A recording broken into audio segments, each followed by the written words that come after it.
Hello and welcome back to Supposedly Fun. My name is Greg, and today is very exciting because if you follow along, you are aware I love year-end book lists, and it's just one of the seasons of the year that really excite me, and we're in the thick of it.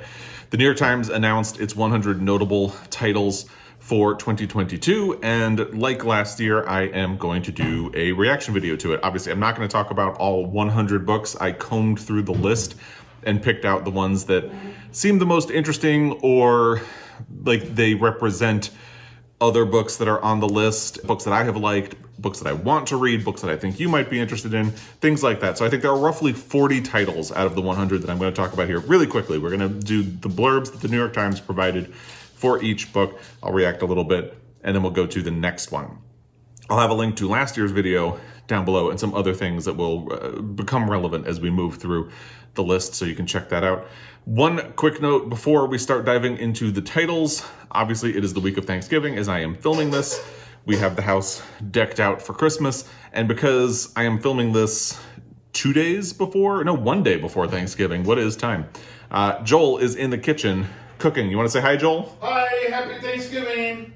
So if you're hearing like cooking ASMR stuff in the background, it's kind of intentional and for the season, and I should probably hurry up so I can actually help him. But in the meantime, he's going to be in the kitchen cooking, so you'll hear like stirring and just things like that. But let's dive into the list. As always, it's a really interesting list. And one thing I'm also going to do is the New York Times will also be releasing their top 10 books of the year next week. There's going to be an event for it on November 29th, which I believe is Tuesday. I feel like the top 10 usually comes out of the 100 notable list. So at the end of this, I'm going to make loose predictions for what books I think might make it into the top 10, the 5 fiction books and the 5 nonfiction books that might make it on the list. I'm sure I'm going to get most of them wrong, but it'll all be in good fun. There's nothing at stake here. So we'll also be doing that at the end. Now let's get going on the books. The first one I picked out to talk about is Afterlives by Abdulrazak Gurnah. Abdulrazak Gurnah is a Nobel Prize laureate, not this year, but the year before. I believe he was the 2021 winner. Here is what the New York Times says about this book. It was also one of the Washington Post's 10 best books of 2022, and that's one of the videos that will be in the description box down below. The Nobel laureate's latest novel to be published in the United States follows 3 primary characters in an unnamed coastal town in German East Africa in the early 1900s, one of whom decides to fight for the Germans in World War I. It is equally a love story and an exploration of war and imperialism. I have wanted to read a book by Gurnah's since he won the Nobel Prize for Literature, and this seems like probably the one that I will go with as a sort of introduction to his work. Somebody did have a question from the Washington Post list, because if you look online, it says that this book was published in 2020, but I believe what happened is it was published in the UK where Abdulrazak Gurnah lives, and then just this year was published in the United States. That's probably what happened there. So this is one that I am definitely interested in, and I know a lot of other people were interested in as well. The next one is the first nonfiction book that I'm going to include in my list, American Midnight, The Great War, A Violent Peace and a Democracy's Forgotten Crisis by Adam Hochschild. Hochschild, a renowned journalist, delivers a harrowing portrait of America between the years 1917 through 1921, rife with racist violence, xenophobia, and political repression abetted by the federal government. The book serves as a cautionary tale and a provocative counterpoint to our own era. Sounds fascinating. I don't know if it's something I'd be able to read right now because the news kind of stresses me out. The fact that it seems to be relevant to our own current era might click into that, but it sounds really interesting. And again, I'm going to have the whole list down below so you can check it out and get more information about each book. And this is one that sounded very interesting. And the next one feels a little bit off the beaten path for a New York Times 100 notable list, but it also sounds a little delightful. It is The Bangalore Detectives Club by Harini Nagendra. This first book in an effervescent new mystery series turns the clock back a century to 1920s India, where a solitary, bookish, Sherlock Holmes-loving young wife uses her penchant for logic games to solve a garden party murder. If you follow along, you know I've really struggled with mysteries and thrillers lately because I don't really like what the genre has turned into in the wake of Gone Girl. I prefer sort of classic whodunits, and this sort of sounds in that vein. So it immediately grabbed my attention, and the fact that it's a woman solving these and where it's set, and it just sounds like it might be a delight. So it seems fun. It seems like it's a mystery that I might enjoy. So I'm putting it on a list, and I might even check my library to see if they have a copy, because it just sounds fun. And every once in a while, you need something fun. The next one is not something I myself might be interested in, but I know a lot of other people have read and enjoyed, and or at least are interested in because of the author's previous book. It's Bliss Montage, Stories by Ling Ma. Ling Ma wrote the book Severance, which a lot of people enjoyed. These 8 wily tales feature women, mostly Chinese American, moving languorously through the world, operating with cool detachment, their questionable choices fueling their narratives and heightening the stakes. So again, not necessarily something that I'm going to rush out to get, but I know a lot of other people have been interested, so I thought I'd just throw it in here. The next one felt like a gimme for this 100 notable list. Not surprised to see it here at all. It's The Books of Jacob by Olga Tokarczuk and translated by Jennifer Croft. At 1,000 pages chronicling the life of 18th century Messianic cult leader Jacob Frank, this novel by the Nobel laureate Tokarczuk, newly translated from the original Polish by Jennifer Croft, is epic by any standard, a sort of fictional gospel charged with Jewish folk magic and a sense that God is lurking nearby. I've heard a lot of really good things about it. I think I would start with one of Tokarczuk's smaller books as an introduction to her work, probably Drive Your Plow Over the Bones of the Dead, and go from there, because this is a brick of a book, and I've heard a lot of really good things about it, but I think I would approach one of her smaller books before I would get into it. However, really not surprised to see it on this list, and spoiler alert for the end, I feel like this is something that is likely to pop up on the top 10 books of the year overall. The next one is another sort of gimme for this list, not surprised to see it here at all. It's Breathless, The Scientific Race to Defeat a Deadly Virus by David Quammen. In this book, which traces the lead up to the COVID pandemic and the frantic attempts to stop it, Quammen marries an old-fashioned love of colorful language to his passion for detail, an odd coupling that results in not just an elusive book about an important topic, but also in one that's a pleasure to read. I've heard a lot of really good things about David Quammen lately. A lot of people have been really excited by this book, and it seems like it's doing really well, so not surprised to see it here on this list at all. The pandemic still stresses me out, so I don't think I'm going to be in any rush to read it, but I know a lot of other people will be eager to read his book. There has been a lot of excitement about his other books recently as well. And then there is The Candy House by Jennifer Egan. They say Egan's sequel to A Visit from the Goon Squad, her Pulitzer Prize-winning novel, tells more than a dozen interrelated stories and defies neat summarizing.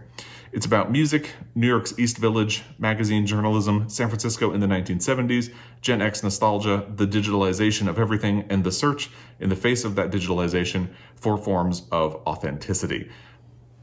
Sounds like a really interesting book. I've kind of heard mixed things about it. I do want to read it. I think next year I might try to reread A Visit from the Goon Squad as part of my Pulitzer Prize project, and I will read this at that time to sort of pair them together. So when I do my Pulitzer Prize deep dive, I can have the full picture of the work and go from there. So I will read it probably next year, but we'll see how that goes. I have heard mixed things. It seems like a very interesting topic, and it's an interesting topic to tie to A Visit from the Goon Squad as well. But that is so far the only book by Jennifer Egan that I have read, A Visit from the Goon Squad. So it'll be interesting to read another. I saw her speak at the 92nd Street Y when I still lived in New York and thought she was fascinating. So I would definitely like to read another one of her books. And this seems like a natural place to go for that, given that A Visit from the Goon Squad is part of my Pulitzer Prize project, where I'm trying to read all of the books that have won the Pulitzer Prize for fiction. And even though I've already read it, I do want to revisit it and see if it holds up. Next is another book that I am not personally excited about, but I know there are a lot of Ali Smith fans out there, so just as a nod to all of you, here is Companion Piece by Ali Smith. An artist grappling with her father's illness and the despair of lockdown receives a call from an acquaintance who presents her with a strange conundrum plucked from a dream. From there, the novel opens into an epoch-spanning story about freedom and restriction with a 16th century lock as a unifying motif. I've tried 2, maybe 3 Ali Smith books. Haven't enjoyed them. They don't seem to be for me. I think it's totally fine that people like her, but I think at this point I am ready to admit that she's just not a writer that I respond to, so I will leave it alone. But other people are free to enjoy her work as they see fit. I see what they like about it. It's just not something I respond to. That's all. The next book is also not a surprise for this list because it was also on the Washington Post's top 10. It feels like it's been popping up in a lot of different places as we start to close out 2022. It's Constructing a Nervous System by Margo Jefferson. The book's title is a sly description of Jefferson's project with nervous system referring to materials, chosen, imposed, inherited, made up, that jumble together into an identity. The book is part rumination on the nature of memoir, part traditional autobiography, and always an engagement with art, including that of Ella Fitzgerald, Josephine Baker, and Harriet Beecher Stowe. I feel like that blurb is actually the best summation of what that book is about that I've seen so far, because in other blurbs, it's been a little difficult to understand how much of it is memoir and if it's actually like a science book. And that gives you a much clearer picture, I think, as someone who hasn't read the book. I am interested, but I think there are so many other things I want to read that I probably wouldn't get to it anytime soon, if at all. But it does sound really interesting, and I think we're going to be continuing to see it pop up on year-end best lists as we close out 2022. Then we have Dead End Memories, Stories by Banana Yoshimoto. First published in Japan in 2003, the author's 11th book to be translated into English, in this case by Asa Yoneda, collects 5 strange, melancholy, and beautiful stories of lonely women negotiating the quiet fallout of personal history. I have not read a Banana Yoshimoto book. I've heard a lot of really good things. I don't know that this is the one that I would jump into, even though it is an older book. Clearly, it was originally published in 2003, and it's only just making it into English now. But definitely an author I would like to try. Don't know if this is where the starting point would be for me, but it is definitely something that is on my radar and I would like to get to at some point. The next one is the first book that I own, and it's the book that I am currently reading, Demon Copperhead by Barbara Kingsolver. I am absolutely not surprised to see this pop up on the list. Here's what they have to say about it. Kingsolver's novel offers a close retelling of Charles Dickens's David Copperfield, set in contemporary Appalachia and galloping through issues including poverty, addiction, and rural dispossession, even as its larger focus remains squarely on the question of how an artist's consciousness is formed. I am about halfway through, really loving this book a lot. I am a huge Barbara Kingsolver fan. If you haven't read The Poisonwood Bible, please read The Poisonwood Bible. It's fantastic. It's a big book, and I am just loving it. It is probably going to be in my top 5 reads of the year as well. So not surprised to see this here. I would have been very shocked if this hadn't made the list. And if you haven't picked up a copy, I would recommend seeking one out wherever you can. And next we have a book that I just finished this month. And I'm not going to say the actual title of it because if you follow along, you know I'm afraid of cursing on my channel because long story. So I'm going to paraphrase the title and you can just read it on the jacket. Didn't Nobody Give a Shoot What Happened to Carlotta by James Hannaham.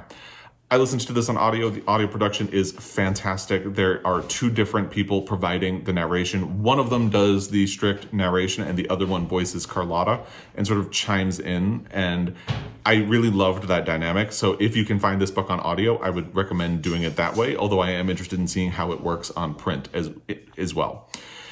Hannaham's captivating novel, following the fate of a trans woman who's on parole after serving 20 years in a men's prison, mixes humor and horror as its irrepressible heroine encounters the injustices of the justice system. Fascinating book, really indelible character, and made me want to seek out James Hannaham's previous novels. I would definitely recommend this. Next, we have Percival Everett coming back after, I believe, making the list last year with The Trees. This time it's for Dr. No, and here's what they have to say.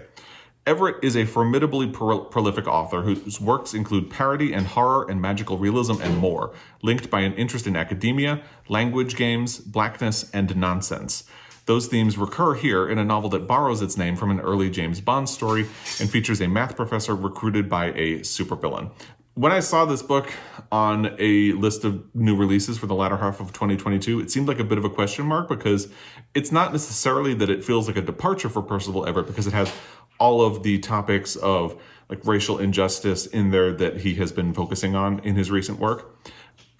It felt like a bit of a question mark in the fact that it's a spoof of a James Bond book. However, I've heard nothing but good things about it. So while I don't think this is a book that's going to move Percival Everett closer to winning a Pulitzer Prize, it is definitely a book that is cementing his reputation as one of the foremost American authors working today.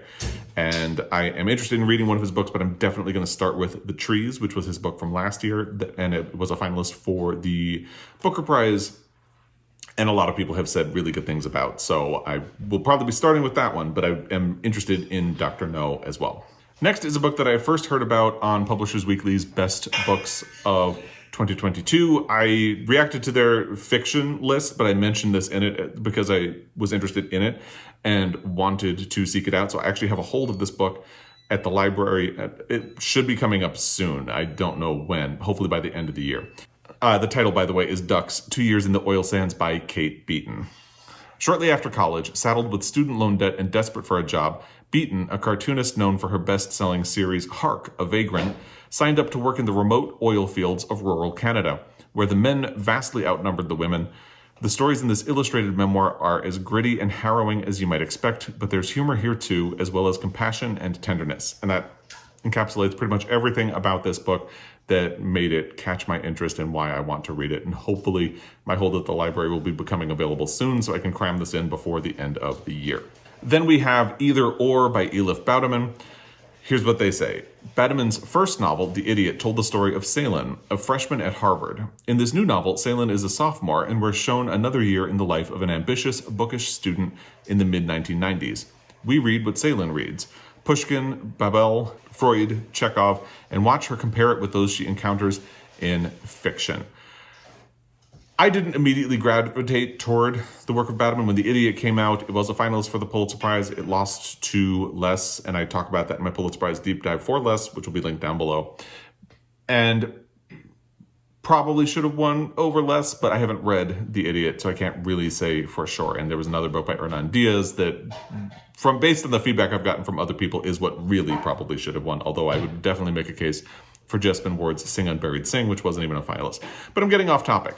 So it feels like The Idiot had a very quiet release and then has over time gained sort of a cult following. Like a lot of people have discovered the book and become very enthusiastic about it. And this sort of sequel is picking up that thread and kind of running with it. It'll be interesting to see if this has the same level of success over time that The Idiot has had. It doesn't immediately grab my interest, but based on enthusiasm over The Idiot and how much that has grown over time, it's something that is definitely on my radar as a possibility to read at some point. The next one is another totally out there, wild, unexpected delight that I am going to be checking my library to see if they have a copy. It's Flung Out of Space, inspired by the indecent adventures of Patricia Highsmith, written by Grace Ellis and Hannah Templer. Here is their description of it. This graphic novel, the funny and sad tale of a lesbian writer's struggle to find herself, is deftly told, and the spare illustrations are infused with idiosyncrasy and energy. I'm here for that. I am going to be seeing if this is available at my library. It sounds just fascinating. And I love the title. I believe Flung Out of Space is taken from Carol. I can't remember if it appears in the book The Price of Salt, which is what Carol was based on, but it's definitely in the movie. So I don't know. I'm just really intrigued by this and really glad that the 100 Notable Books list put it on my radar. Then we have Four Treasures of the Sky by Jenny Tinghui Zhang. Set in China and the American West in the late 19th century, this engrossing, eventful first novel follows the coming of age of a Chinese teenager who is sold into prostitution in California before posing as a man just to survive.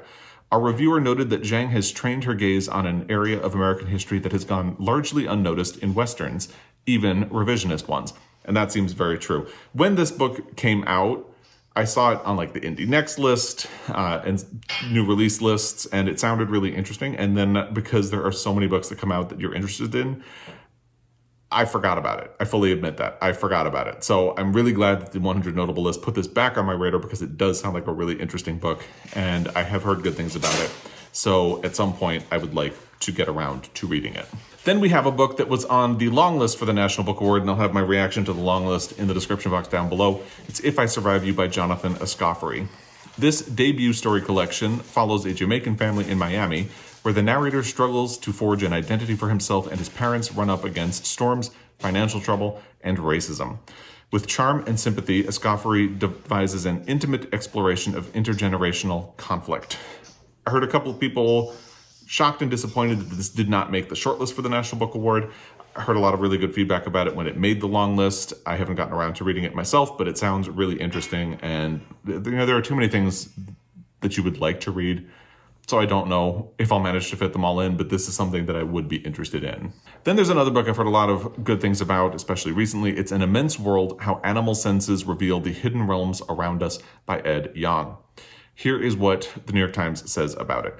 Young's book urges readers to break outside their sensory bubble to consider the unique ways that dogs, dolphins, mice, and other animals experience their surroundings.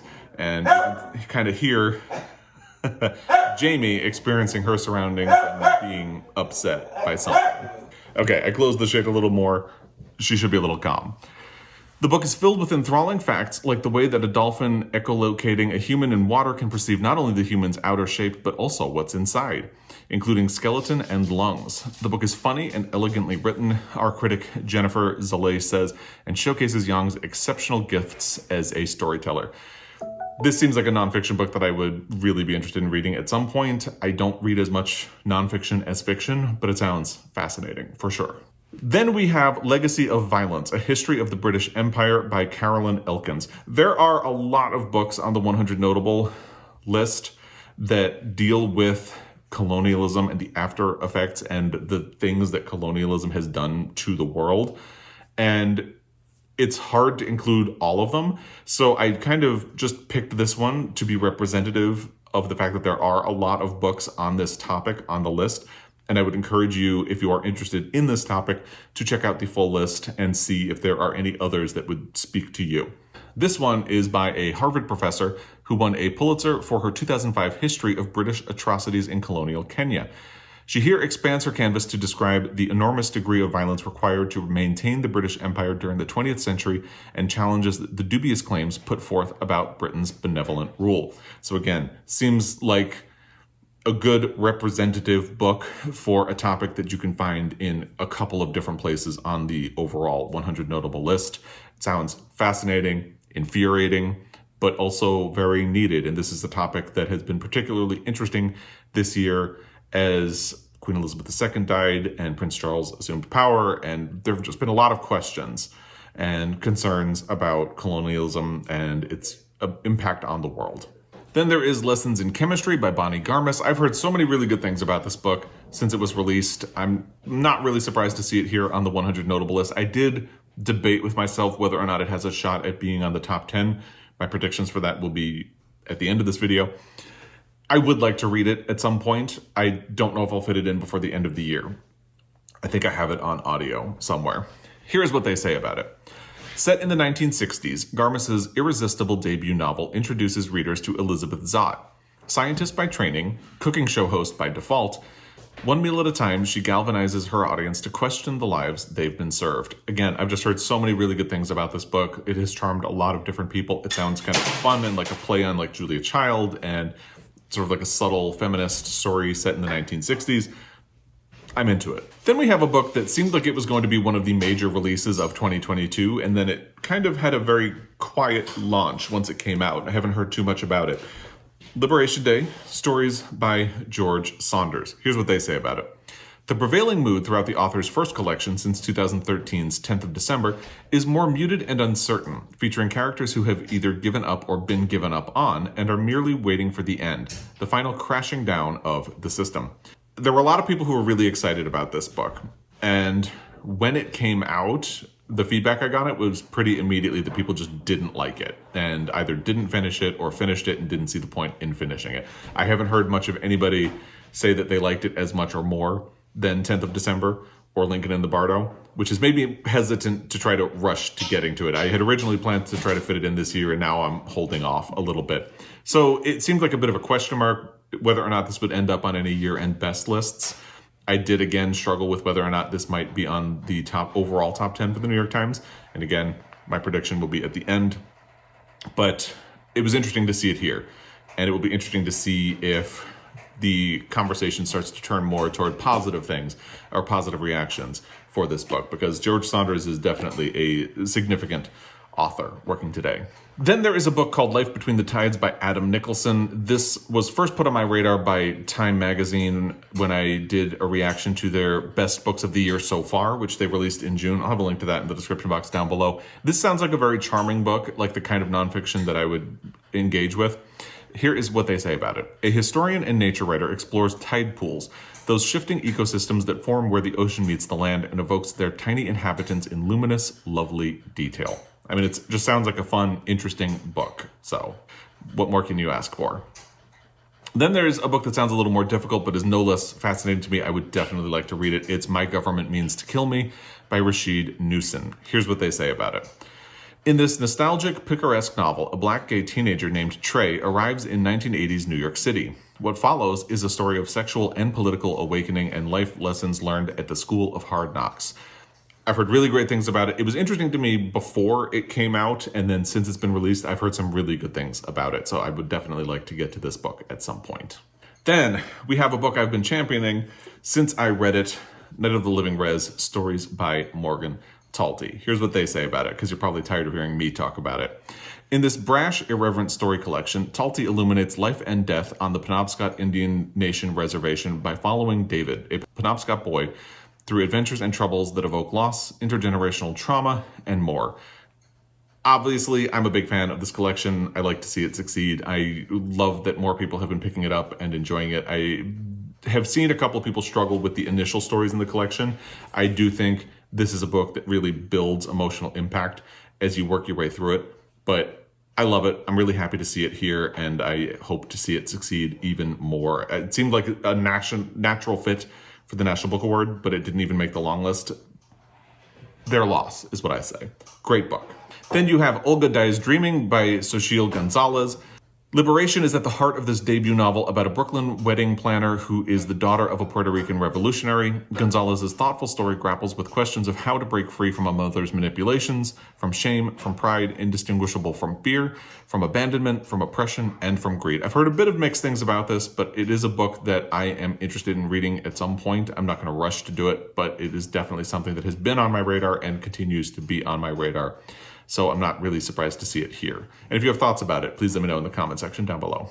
Then we have the interesting case of The Passenger by Cormac McCarthy. And I say interesting because this is being released as a companion to the novel Stella Maris, which is still to be released. It will be released in December. And it's interesting because it feels like they are being marketed together. They're being sold as companions to each other. And I had this conversation with somebody who questioned where The Passenger it was when the Washington Post released its top 10 books, because this was not on it. And I kind of speculated that people might not know what to do with The Passenger since it's a companion to Stella Maris. And the whole thing is even more complicated now because you have the 100 Notable list, which has The Passenger, but not Stella Maris. And that could be because Stella Maris hasn't been released yet. However, I have to believe that the New York Times has access to Stella Maris and was able to read it by now. So I don't know. Maybe they're not including Stella Maris because it hasn't been released. Maybe there's an embargo on talking about it. But it continues to be a really interesting and kind of weird dynamic that Cormac McCarthy released 2 books that are companions to each other, and I don't think anybody really knows how to handle them. Here's what they have to say about The Passenger. In McCarthy's new novel, a companion volume to the forthcoming Stella Maris, a salvage diver is unwittingly swept into a conspiracy after he investigates a plane crash in the Gulf of Mexico and finds one of the bodies missing. He's also grieving his dead sister, a mathematical genius whose hallucinations in her final year of life are interwoven throughout the story. I'm interested, but I think I would go back and read earlier Cormac McCarthy books, like Blood Meridian, and go from there. I've only read The Road and No Country for Old Men, and this oddly sounds kind of close to the plot of No Country for Old Men to me. So I don't know, but I'm not surprised to see it here. I do think the conversation around this book as we close out the year and talk about best books of the year continues to be complicated, and it'll be interesting to see how it develops. Then there is Path Lit by Lightning, The Life of Jim Thorpe by David Marinis. In this exhaustively researched biography of possibly the greatest athlete of all time, the author calmly lets witnesses express the eternal astonishment about how well his subject did seemingly everything, and how beautifully he did it. Jim Thorpe is not somebody I really knew a lot about, but I do have a copy of this on audio, and it's a long book. It is a brick of a book, and the audio is really long. So I don't know when I will manage to fit it in, probably next year, but I would like to learn more about his life because it does sound fascinating. Then there is The Rabbit Hutch by Tess Gunty, which just won the National Book Award. I'll have my reaction to that down below. Here is what they say. Gunty's dense, prismatic, and often mesmerizing debut novel weaves together the dramas of tenants in a shabby Midwestern apartment building with impressive scope and specificity, in a narrative that luxuriates in the rhythms and repetitions and seashell whirls of meaning to be extracted from everyday life. This received the National Book Award for fiction. I think it's a flawed book, but it's a very interesting book. It has definitely stayed with me and kind of haunted me and made me think about it. So I'm not surprised to see it win the National Book Award for fiction. I'm not surprised to see it here. And I was wrestling with whether or not it will be in their top 10, but stay tuned for that conversation. Then there is The Revolutionary, Samuel Adams by Stacy Schiff. Here's what they say about it. This enthralling biography is a persuasive exercise in rehabilitation. Making her case through stylish prose and a close reading of Adams's career as a canny propagandist and syndicated news service provider, Schiff suggests that he may have done more than any other of America's founding fathers to prime colonists for armed rebellion, and is undeserving of the neglect in which his post-revolution reputation has often foundered. Not surprised to see it here. I know a lot of people have enjoyed Stacy Schiff's books. I have not read them, even though I actually have a personal connection to her.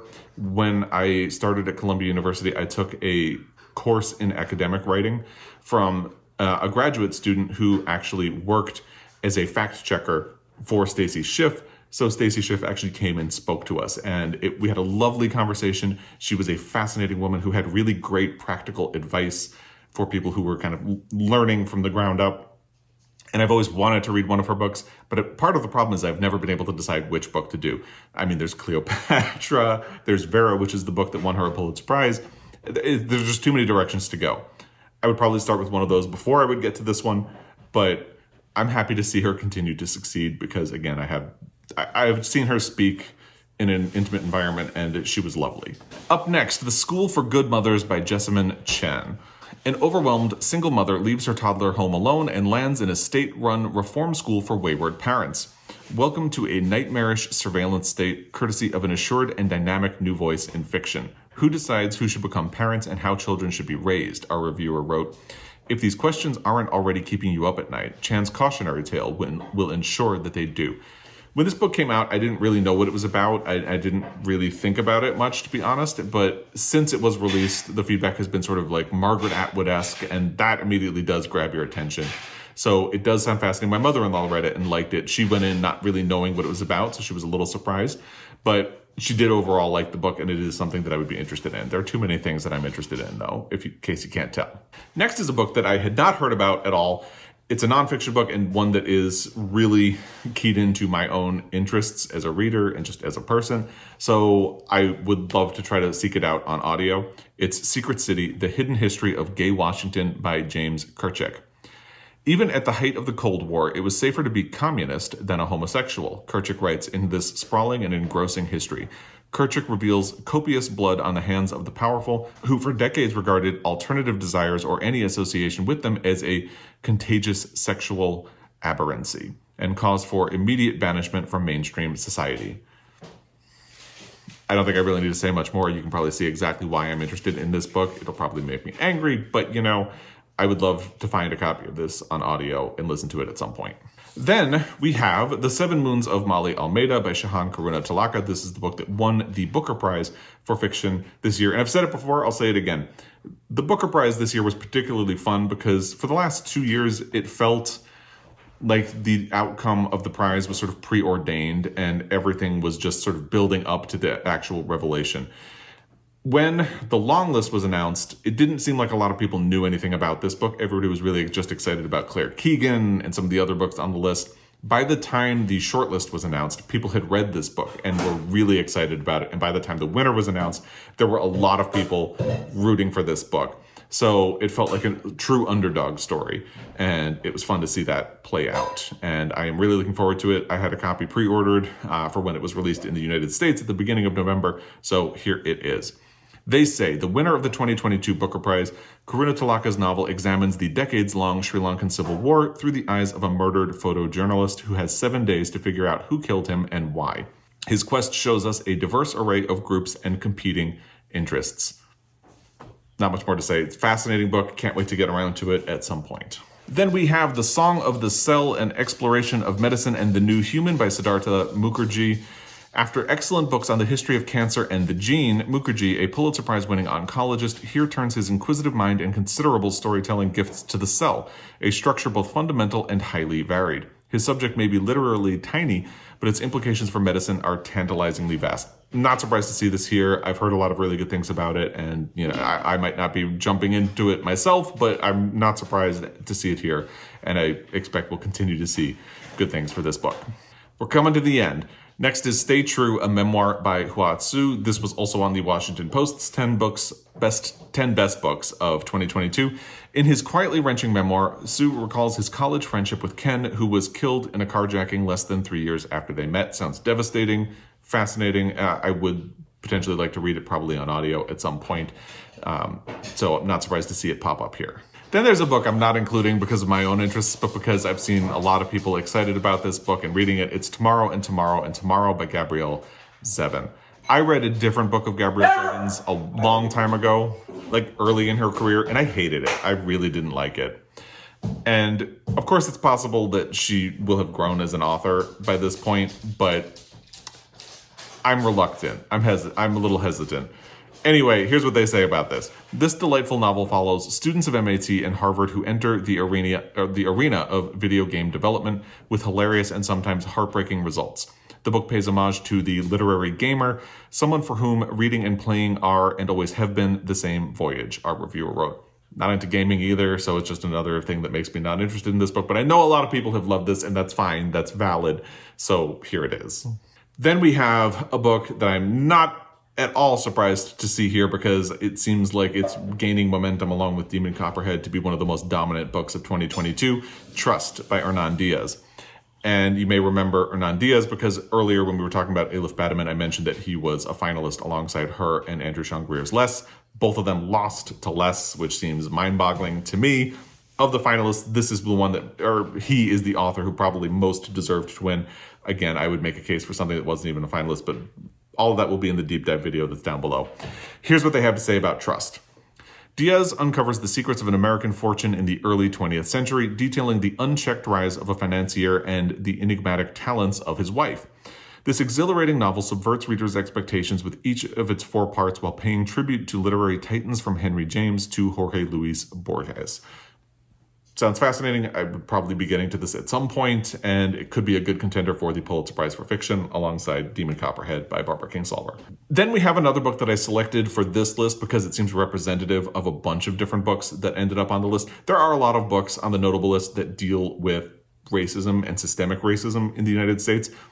This one seems to exemplify a lot of those qualities, but again, I would recommend that if you are interested in this topic, check out the full list. There might be other ones that you could be interested in as well. It's Under the Skin, The Hidden Toll of Racism on American Lives and on the Health of Our Nation by Linda Villarosa.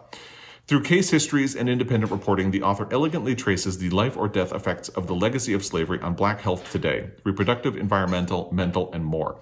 Villarosa repositions various narratives about race and medicine as evidence not of Black inferiority, but of racism in the healthcare system, our reviewer wrote. Sounds infuriating, necessary, and totally see why it is here. And again, this is just representative of a bunch of books on a similar topic that you will find on the full list. We have 2 more. Next is The Whalebone Theater by Joanna Quinn, centered on imperiled aristocracy during the well-trod period of 1919 through 1945, and a big hit in England. This is a generous slab of historical fiction cut from the same crumbling stone as Brideshead Revisited, following a trio of children from their dramatic experiments on the beach of Dorset to their adult roles in the theater of war. I'm not rushing out to read this, but I've heard some good things about it. Not surprised to see it here, and I thought that blurb sounded fascinating, so there you go. The final book I'm singling out from the list is Yonder by Jabari Asim. I can't remember where I first heard about this book. It may have been Erica from The Broken Spine, but don't quote me on that because I'm not sure. Here's what they say about it. This novel examines the lives of a group of enslaved people called the Stolen, first as they struggle under the brutality of slavery and then as they try to escape with the help of mysterious, otherworldly interventions. A central question of the novel is, what level of hope can one attain in Black skin, in a Black body, when Black people are deprived of the rights to determine their own lives, our reviewer wrote. So it's fascinating, difficult, again, maybe a little infuriating because of the subject matter, and not surprised to see it here. So those are the books I'm going to single out for mention here. Let's quickly talk about some things that are not here. Really, there are only two books that jump out to me as not present, and it kind of surprising that they are not here. The first one is Night Crawling by Layla Motley.